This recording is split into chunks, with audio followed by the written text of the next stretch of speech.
Miles, un officier de police courageux du département de police de New York, avait reçu plusieurs distinctions au fil des ans pour son courage. Sa femme, Victoria, avait toujours craint pour sa vie en raison du caractère dangereux de son travail. Malheureusement, son pire cauchemar est devenu réalité un jour où des individus ont essayé d'enlever leur fille de 6 mois, Charlotte. Ben et Steve étaient chez Miles pour le déjeuner lorsque des hommes ont fait irruption dans la maison.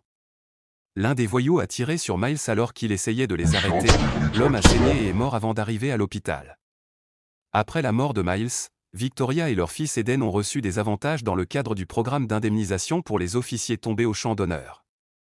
Cependant, Victoria était dévastée et avait du mal à accepter la mort prématurée de son mari. La situation de Victoria avait été difficile depuis la perte de son mari, et elle avait dû compter sur le plan de bénéficiaires survivants pour obtenir un soutien financier. Vivre à New York était coûteux, et le plan ne fournissait pas une couverture adéquate, surtout qu'elle avait un enfant en pleine croissance et une mère malade à prendre en charge. Malgré avoir quitté son travail en tant que comptable il y a quelques années, Victoria avait du mal à trouver un emploi convenable et avait fini par travailler comme serveuse dans un petit restaurant.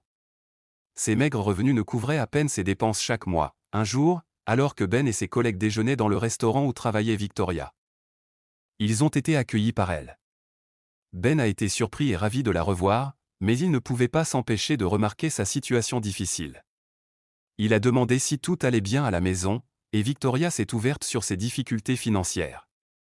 Ben ne pouvait pas supporter de voir son ami lutter et a décidé de l'aider. Victoria répondit timidement, « Ça fait longtemps, n'est-ce pas ?» Ben remarqua aussitôt la fatigue dans ses yeux, son corps amaigri et les cernes sombres qui couvraient une grande partie de son visage. Il pouvait deviner que quelque chose n'allait pas. « Est-ce que tout va bien chez toi ?» S'enquille, inquiet, lorsque Ben et ses amis eurent terminé de commander, il s'excusa et alla parler à Victoria. Il lui demanda si elle avait besoin d'aide financière, mais Victoria refusa en prétendant qu'elle ne voulait pas de faveur ni être considérée comme une personne pitoyable. « Je peux m'occuper de ma famille, Ben, » déclara-t-elle fièrement. Cependant, Ben n'était pas convaincu et savait que son ami avait besoin d'aide.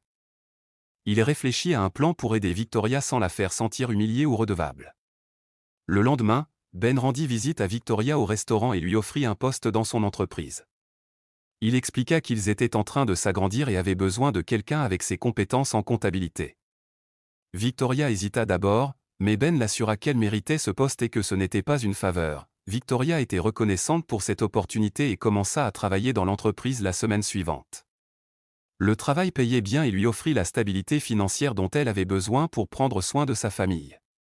Elle était également heureuse de retourner dans son domaine de travail et de retrouver un sens à sa vie professionnelle. Victoria a été catégorique, « Je ne blâme pas, toi ou quiconque d'autre pour ce qui s'est passé. Je n'ai besoin de la faveur de personne. Je suis assez forte pour subvenir aux besoins de ma famille. » Ben n'a pas insisté, pour convaincre Victoria, sachant qu'elle refusait toute forme de faveur. Cependant, étant donné l'état désespéré dans lequel elle se trouvait, il était évident qu'elle avait trop travaillé et qu'elle avait des difficultés financières. Alors, ce week-end-là, Ben et ses collègues ont décidé de lui rendre visite chez elle pendant qu'elle était en service. Mais ce qu'ils ont découvert chez elle les a tous fait pleurer. Sa maison était désorganisée et semblait ne pas avoir été nettoyée depuis des mois, des vaisselles s'entassaient dans l'évier, et du linge était éparpillé sur le sol. En voyant tout cela, ils ont décidé de l'aider en nettoyant sa maison, en faisant sa lessive et en allant même faire les courses pour elle. À son retour, Victoria a été bouleversée de voir tout ce que ses collègues avaient fait pour elle et sa famille. Depuis ce jour, Ben et ses collègues ont régulièrement rendu visite à Victoria, lui apportant leur soutien et leur aide, de toutes les manières possibles. Victoria a été touchée par leur gentillesse et s'est sentie chanceuse d'avoir de si bons amis à ses côtés, pendant la période la plus difficile de sa vie. Il y avait un petit lit dans le salon, dans un coin où la mère de Victoria était allongée avec un tube de solution saline attaché à son bras. Eden jouait avec des pièces de puzzle sur le sol sale et le garçon avait l'air de ne pas s'être lavé depuis un moment à ce stade. Ben savait qu'il devait aider, mais il avait du mal à trouver un plan. Il a appelé Victoria immédiatement, « Salut Victoria, est-ce que ça te dérange de t'occuper de Charlotte après ton travail ? Melinda et moi avons quelque chose à faire, pourrais-tu nous rendre ce service ?» Bien sûr, Ben, répondit Victoria. Je finirai à 7 heures, ça te convient ? Parfait, Victoria. Je déposerai Charlotte chez toi. Merci, dit Ben avant de raccrocher. Lorsque Victoria est rentrée du travail ce soir-là, elle a trouvé Ben et le petit Eden toujours dans le salon.